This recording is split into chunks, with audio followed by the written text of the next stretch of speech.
Hello, Pony Dexterity Red Heart here, and considering Names Ellis has not been completed yet, what I will be doing is starting to read Anthropology.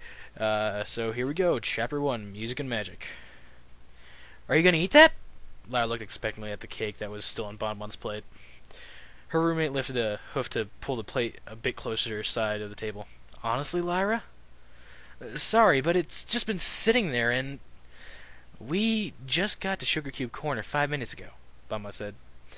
And excuse me if I was a little shocked by how you inhaled yours. Coming here had become a tradition, something the two of them did every weekend. Mr. and Mrs. Cake were some of the best bakers in Ponyville, if not all of Equestria. For ponies who both loved sweets, it was a natural hangout.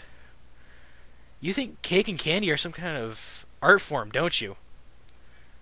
It's what It's what I make for a living, of course. There's an art to it, Bonbon said. And anyway, I've finally gotten a job interview scheduling with the owners. So before we know it, I might even be working here. That's nice. Will we get free cake then?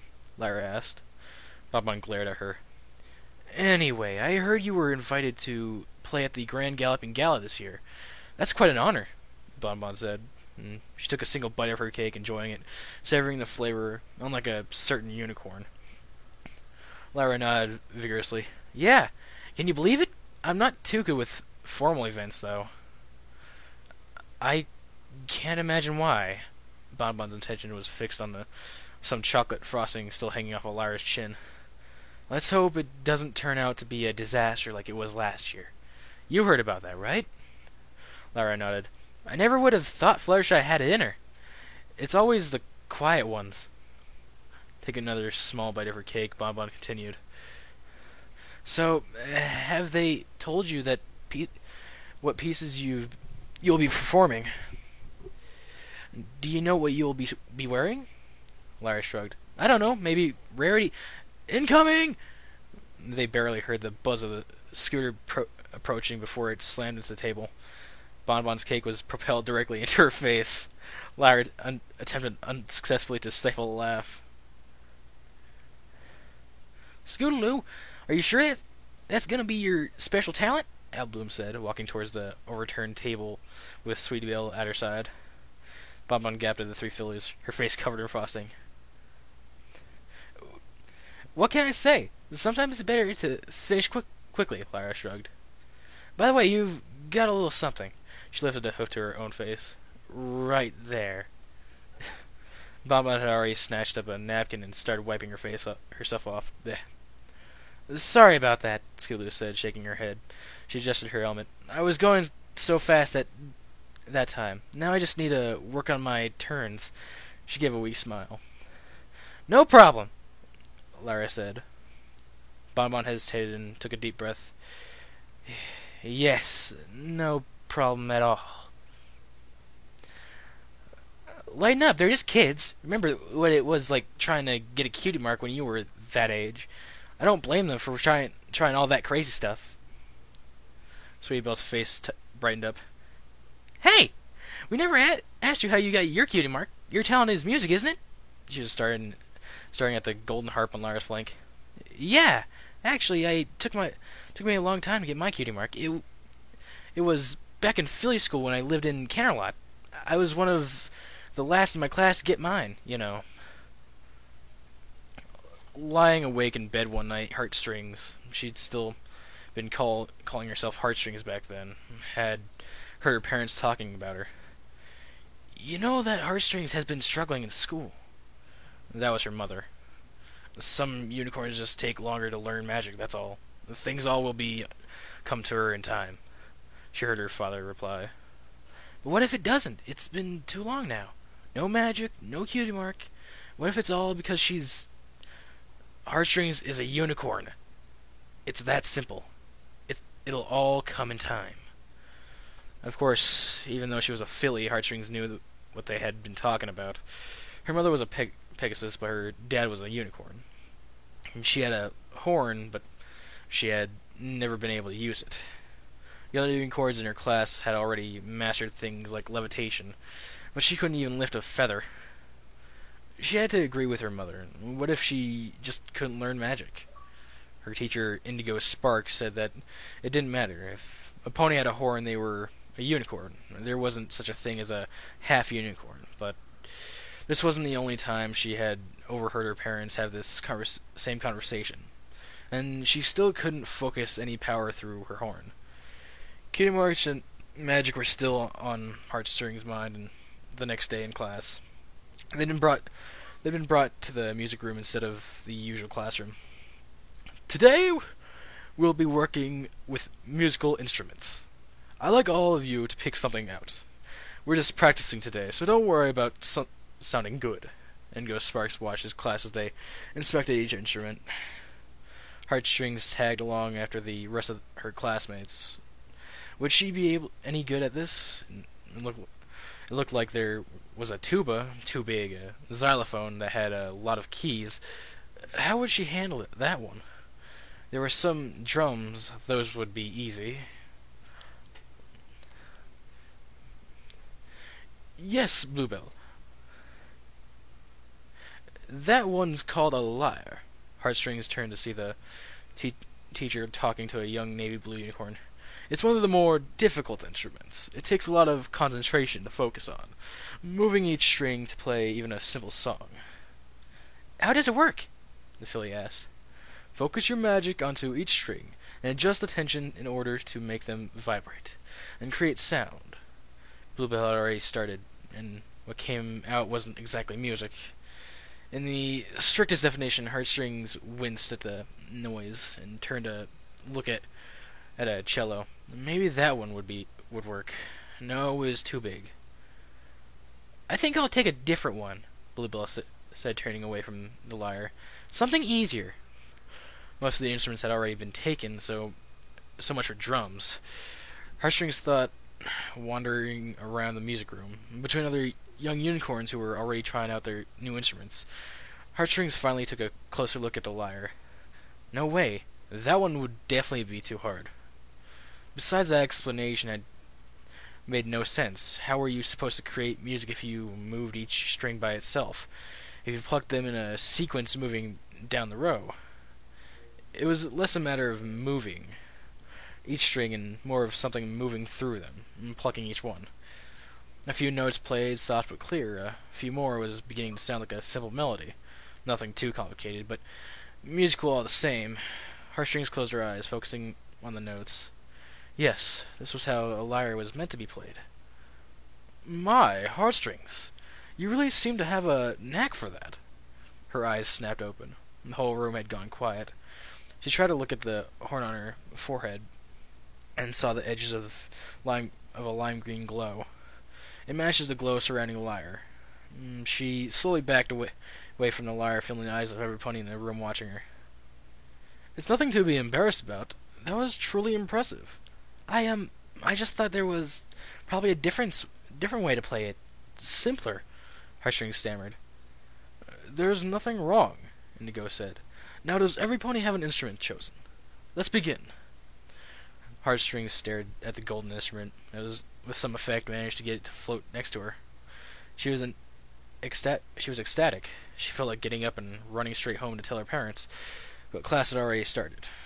While the other colts and fillies struggled to create anything musical, Heartstrings was already grasping how to play this instrument. It was like she was born to play. When class was finally over, she noticed something different about herself, namely on her back leg. To say the least, her parents were pleased when she returned home that afternoon. Heartstrings thought her mother was going to faint after she saw her daughter's new cutie mark. And she almost did after hearing a bit of what Heartstrings could do. Her father signed her up for music lessons right away. They were saying she was a prodigy. Maybe she was. Heartstrings didn't really care either way. The excitement of being able to do magic was enough for her. It finally looked like Heartstrings was going to grow up into a perfectly normal unicorn. Is it true what they say about ponies like that? Sweetbill asked. When their parents are two different kinds of ponies? I mean, I know it doesn't happen often, but you're great with magic, Lyra. Who knows? It took some practice, but I'm all right now, Lyra replied. And it just goes to show that everybody gets their cutie mark eventually. I'm sure you'll all find yours soon enough. Bonbon had finished wiping the cake off her face and was in a better mood. You know, when I was about your age, that was the first time I ever learned how to use an oven, and... Hey, wait, hold on. Hey, music might work. Maybe we should try getting our band back together. Come on, Crusaders! Scootaloo said. The three of them disappeared in a yellow, orange, and white blur. What? Bonbon said. I didn't get a chance to tell my cutie mark story. Kids and their short attention spans. She turned her head. Lyra? There was a fork hovering in the air in front of Lyra's face, and she was inspecting it with curiosity. She turned at the sound of her name, and the fork dropped to the ground. Huh? Oh, never mind. Let's go home. Music played softly in the distance, a familiar sound in the darkness. Did she know this song? She couldn't name it. Then a figure, but it wasn't a pony. That much was clear. It was... Yes! Lyra started to move towards it for a better look. The darkness was fading away until she could start to make out the details. She had just a glimpse before she hit the bedroom floor with a thud, giving her a rude awakening from the dream. But she still had the image in her mind. Lyra stared up at the ceiling, her back on the floor and her legs sticking straight up in the air. The covers from her bed were still partially draped over her. It all makes sense now, she grinned. How did I not see this before? This had to be documented. Picking herself up off the floor, Lyra raced down the hall and found her journal in the office. Levitating it down from the shelf, she quickly started sketching with the nearest quill she could find. Lyra, I heard a crash. Are you all right? Bonbon watered into the robe and rubbing her eyes. She stared at Lyra and the glowing quill, scratching madly at the pages. What are you doing? They designed it. It meant for them to play, not us, Lyra muttered, not taking her eyes off the journal. It all makes so much sense. Bonbon shook her head and watched over her roommate's shoulder. Some kind of figure was taking shape. It was holding a lyre in what seemed to be arms? The shape of the body wasn't one that Bonbon had ever seen before. Maybe familiar to a baby dragon, like the one that lived with Twilight Sparkle, but the limbs were elongated. The strings are much easier to pluck with if you have fingers. I think it's similar to how I play it, actually. What I imagine while I'm doing it, at least. Lyra continued sketching. Bonbon couldn't tell if Lyra was explaining it to her or if she was just talking to herself. They're too close together to play very well with hooves, and it wouldn't make sense for ponies to design an instrument that could be played with magic. Lyra, is that another one of your theories about those? Bonbon's voice trailed off into a yawn. Humans, of course. Lyra nodded. She dropped the quill and looked up. Humans invented lyres. Can you believe it? I've had their work on my flank for years, and I'd never even realized it. She grinned widely, looking at the image of the harp on her back leg. You're... sure.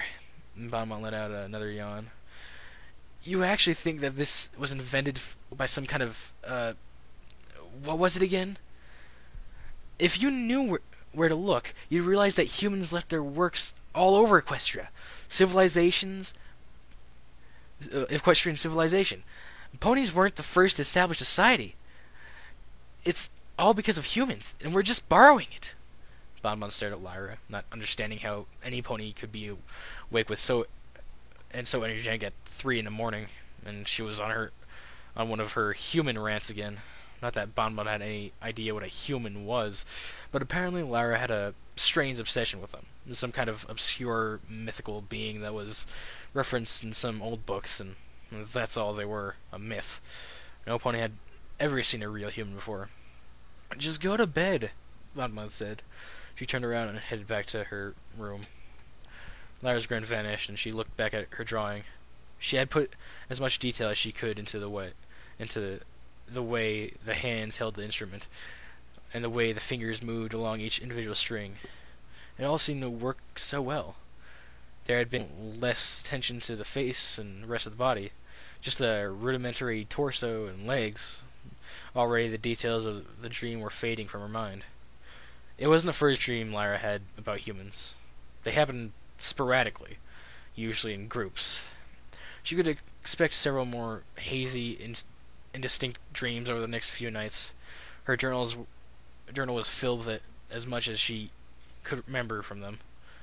"I know humans used to exist," she muttered. "Maybe not anymore, but they were real." She took one last glance at the figure she had drawn, playing a lyre she herself often did.